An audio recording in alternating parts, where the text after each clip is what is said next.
Hello friend, তোমরা সবাই কেমন আছো? আজকে আমি কি রান্না করব বলো তো? আজকে রান্না করব চেপা শুটকি দিয়ে চিংড়ি মাছের ভুনা। গরমে কোনো কিছুই খেতে ভালো লাগে না, মাছ মাংস ডিম কোনো কিছুই খেতে ইচ্ছা করে না। এইভাবে রান্না করলে একদম প্লেট চেটেপুটে খাবে। তো আমি এখানে গরম তেলে পেঁয়াজ আর রসুন কুচি দিয়ে দিয়েছি, একটু কষিয়ে নিব ভালো করে। পেঁয়াজ আর রসুন কুচিটা যাতে পুড়ে না যায় সেজন্য একটু পানি দিয়ে দিলাম।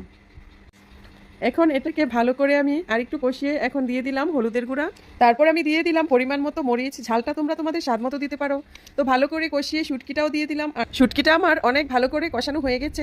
এখন আমি দিয়ে দিচ্ছি গলদা চিংড়িগুলো। আরেক চুলায় আমি শুটকি ভুনা করে নিচ্ছি আলাদা করে, এটা আমি রুটি দিয়ে খাবো। যে চাই বলুক, শুটকির মতো এত স্বাদ আর মজাদার খাবার কিন্তু আমার মনে হয় পৃথিবীতে দ্বিতীয়টা হয় না। মাছ মাংসের চাইতে শুটকির দামটা কিন্তু কম নয়, তাই না বন্ধুরা? তো তোমাদের সাথে কথা বলতে বলতে কিন্তু আমার রান্নাটা এদিকে শেষ হয়ে গেল। তো আমার রান্নাটা দেখো কেমন হয়েছে।